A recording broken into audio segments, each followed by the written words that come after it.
اللہ اللہ اللہ اللہ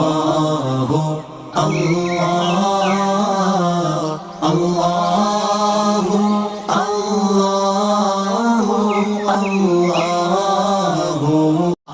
اور اللہ کے یہاں تو ایک دستور ہے، الجزاء من جنس العمل، جیسا معاملہ بندہ اللہ کے ساتھ کرے گا اللہ ویسا معاملہ بندے کے ساتھ کرے گا۔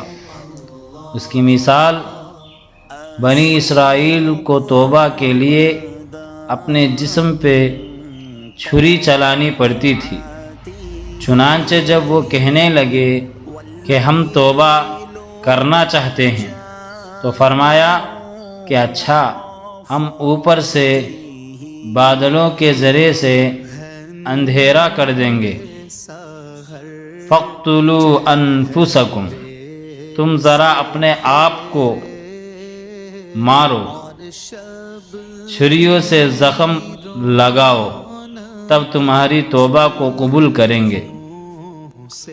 تو ان کی توبہ کی قبولیت کے لیے جسم کو زخم لگا کر دکھانا پڑتا تھا، تب توبے کی قبولیت ہوتی تھی۔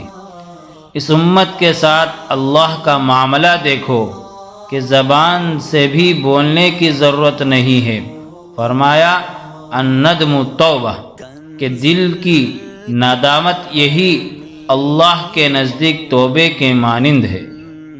آخر یہ فرق کیوں ہے؟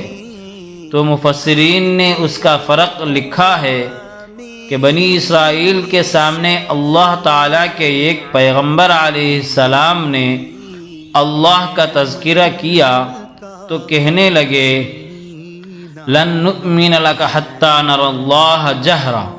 قوم نے مطالبہ کیا تھا کہ ہم اس وقت تک نہیں مانیں گے جب تک واضح طور پر اللہ کو نہیں دیکھ لیں گے۔ چونکہ انہوں نے واضح دیکھنے کے لیے کہا تھا تو اللہ نے ان کی توبہ کے لیے فرما دیا کہ جب تک ہم واضح زخم نہیں دیکھیں گے تمہاری توبہ قبول نہیں کریں گے۔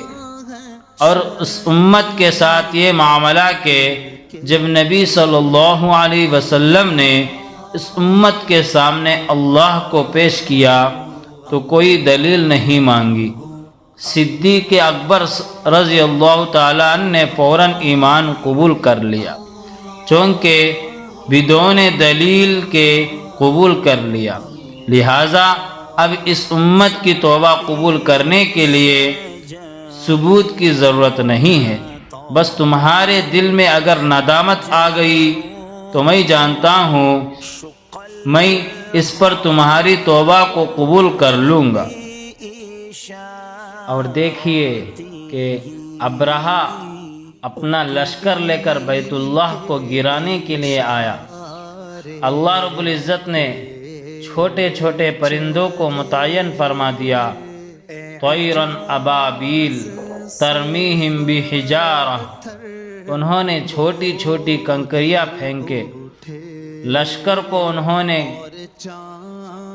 کھائے ہوئے بھونسے کی طرح بنا کے رکھ دیا۔ اب ایسا کیوں ہوا؟ مفسرین نے اس کا بڑا خوبصورت جواب دیا۔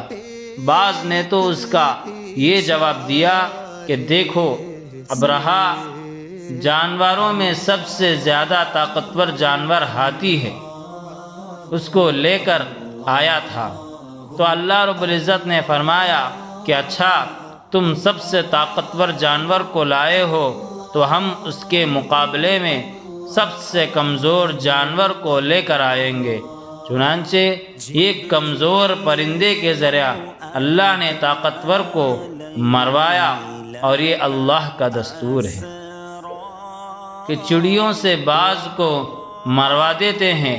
کم من فئۃ قلیلۃ غلبت فئۃ کثیرۃ باذن اللہ واللہ مع الصابرین۔ یہ اللہ رب العزت کا دستور ہے۔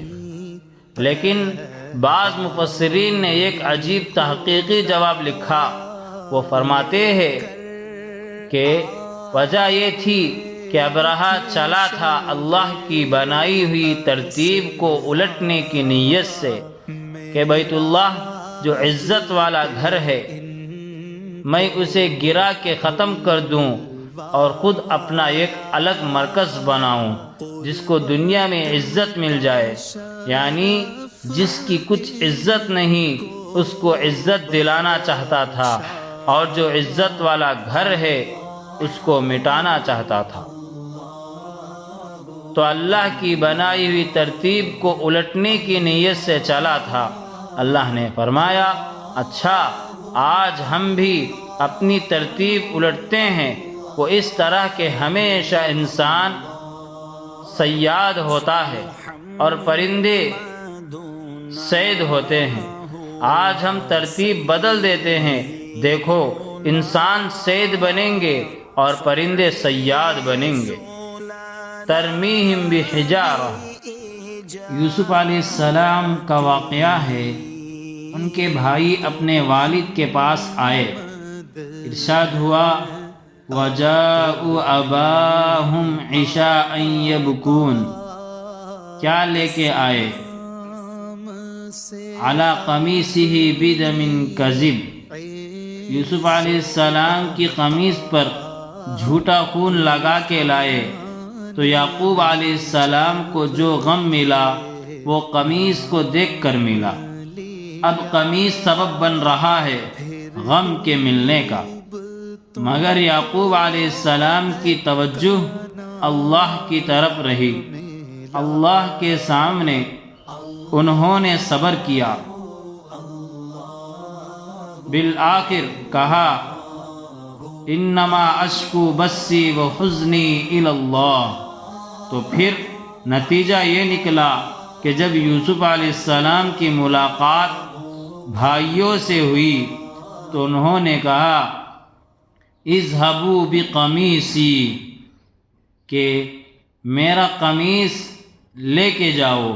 وہ یہ بھی تو کہہ سکتے تھے کہ میں دعا کرتا ہوں کہ بینائی ٹھیک ہو جائے، لیکن نہیں، قمیص بھیجا۔